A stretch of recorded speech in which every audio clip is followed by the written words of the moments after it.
Shalom, Bapak, Ibu, dan Saudara yang dikasihi oleh Tuhan Yesus Kristus. Pada pagi hari ini kita akan bersama-sama mendengarkan firman Tuhan.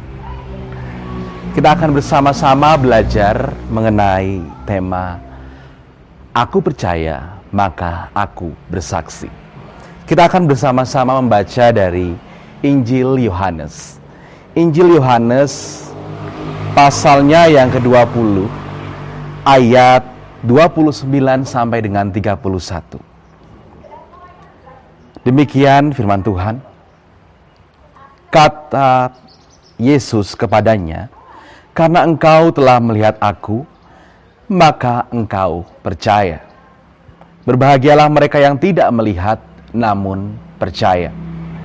Memang masih banyak tanda lain yang dibuat Yesus di depan mata murid-muridnya yang tidak tercatat dalam kitab ini. Tetapi semua yang tercantum di sini telah dicatat, supaya kamu percaya bahwa Yesuslah Mesias, Anak Allah, dan supaya kamu oleh imanmu memperoleh hidup dalam namanya. Demikian firman Tuhan. Bapak, Ibu, dan Saudara yang dikasihi oleh Tuhan Yesus Kristus, jikalau Bapak, Ibu, dan Saudara pernah memperhatikan jalannya proses persidangan di pengadilan, pasti Bapak Ibu akan mencermati bahwa di situ ada beberapa peranan. Ada hakim, ada jaksa pembela maupun jaksa penuntut, ada penuntut, ada yang menuntut, ada yang dituntut, dan juga ada saksi. Kehadiran saksi dalam sebuah persidangan merupakan bagian yang cukup penting. Mereka memiliki peran yang penting untuk memberikan pernyataan atas peristiwa yang mereka saksikan.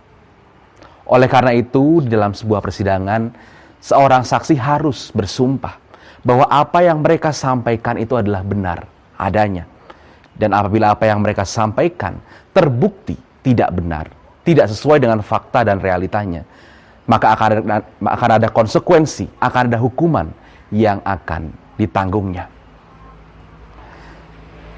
Pernyataan seorang saksi juga dapat menjadi sebuah bukti nantinya untuk menentukan arah berjalannya proses persidangan.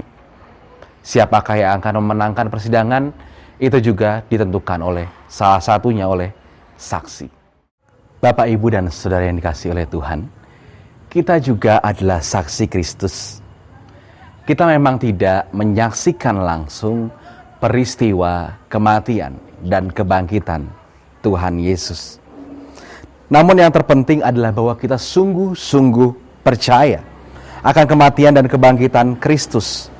Sebab suara yang kita serukan tidaklah ada artinya apabila kita sendiri tidak mengimani kata-kata yang terucap dari mulut kita.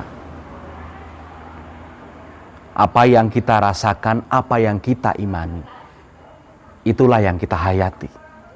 Sebagai saksi Kristus, kita harus benar-benar mempercayai apa yang menjadi fondasi iman kita. Para murid di dalam bacaan Injil kita pagi hari ini memang mendapatkan sebuah kemewahan. Kemewahan yang mereka rasakan adalah bahwa mereka dapat menyaksikan kematian dan kebangkitan Tuhan Yesus secara langsung. Peristiwa tersebut mereka saksikan dengan mata kepala mereka sendiri. Demikian juga dengan segala mujizat dan karya-karya perbuatan Tuhan Yesus sepanjang masa pelayanannya. Namun demikian, para murid pun juga mendapatkan konsekuensi yang begitu berat. Para murid harus siap untuk dianiaya, ditindas, dan menderita oleh karena kesetiaan mereka mengikut Kristus. Penderitaan yang mereka alami jauh lebih mengerikan dibandingkan apa yang kita alami saat ini. Jemaat yang dikasihi oleh Tuhan, sekarang kita perlu menguji dalam diri kita masing-masing. Benarkah kita mempercayai Yesus? Apakah kita benar-benar percaya bahwa Yesus mati dan Yesus bangkit? Atau jangan-jangan selama ini kita berpikir bahwa siapa Yesus? Yesus hanya manusia biasa. Apa yang Yesus perbuat? Yesus tidak benar-benar mati, Yesus tidak benar-benar bangkit. Mungkin itu yang ada dalam pikiran kita.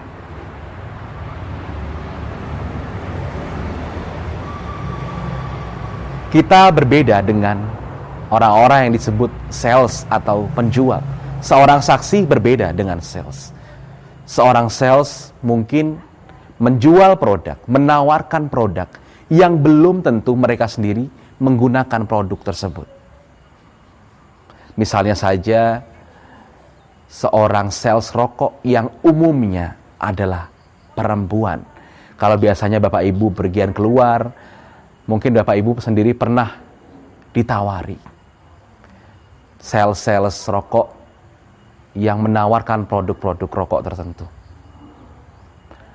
Para perempuan itu mungkin belum tentu menggunakan produk tersebut.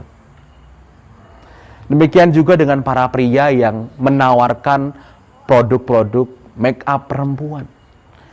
Mereka sendiri belum tentu menggunakan produk tersebut. Tetapi mereka menawarkan, mereka mempelajari produk-produk tersebut. Walaupun mereka sendiri tidak menggunakannya. Saksi berbeda dengan sales. Kita mengimani apa yang kita sampaikan, apa yang kita tawarkan, apa yang kita berikan kepada orang-orang. Kalau kita menyadari bahwa Tuhan itu baik, kita mau menyampaikan kepada teman-teman, kepada orang-orang di sekitar kita, Tuhan itu baik, maka kita pun harus bersikap demikian agar orang-orang bisa menyaksikan bagaimana Tuhan yang kita percayai.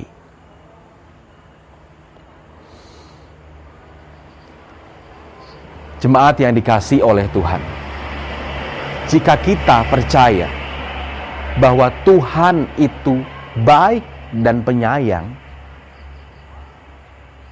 maka lakukanlah demikian. Mari kita melakukan hal yang sama. Jikalau kita mengatakan kepada orang lain, memberikan penguatan, Tuhan itu baik, Tuhan itu penyayang, Tuhan itu adil, tetapi kita sendiri belum mampu melakukan hal demikian. Kita sendiri tidak mampu berbuat baik kepada orang-orang. Ketika melihat orang dan tetangga yang kesusahan, kita menolak untuk menolong mereka. Ketika kita berada di tengah-tengah keluarga, orang-orang melihat kita seringkali bertengkar, beradu pendapat dengan keras, melakukan hal-hal yang tidak menyenangkan dan menjadi batu sandungan. Bagaimana mungkin orang-orang mau mempercayai bahwa Tuhan yang kita katakan baik itu benar-benar baik? Kalau kita percaya Tuhan itu baik, maka kita juga menunjukkannya melalui kehidupan kita. Jikalau kita mengatakan Tuhan itu adil, Tuhan tidak membedakan golongan manapun, Tuhan menerima siapapun. Jika kita benar-benar percaya, maka mari kita lakukan demikian. Menerima orang lain apa adanya. Menerima anak-anak kita apa adanya. Menerima pasangan kita apa adanya. Sehingga dalam diri kita, orang-orang bisa menemukan gambaran Tuhan. Jika kita mengatakan Tuhan itu penuh belas kasih, maha pengampun, maka marilah kita juga melakukan demikian. Ampuni orang-orang yang bersalah kepada kita. Berusahalah untuk tidak menendam, berusahalah untuk tidak membalas kesalahan yang orang lakukan pada kita. Jika kita percaya pada kematian dan kebangkitan Tuhan Yesus, ya tidak mungkin saya minta Bapak Ibu untuk melakukan hal demikian. Tetapi yang paling terpenting adalah kita mempercayai hal tersebut. Percaya dari dalam hati kita secara jujur bahwa Tuhan dan segala pekerjaan dan karyanya di dunia ini berkenan di hadapan Tuhan. Dan oleh karena itu, Tuhan kita turun ke dalam kerajaan maut dan pada hari yang ketiga bangkit dari antara orang mati. Biasanya setiap minggu kita mengucapkan pengakuan iman rasuli. Itulah yang harusnya menjadi pegangan kita sebagai saksi Kristus. Mempercayai kematian dan kebangkitan Tuhan berarti juga siap untuk melakukan teladan yang telah diberikan oleh Tuhan kepada kita. Tuhan memberkati. Amin.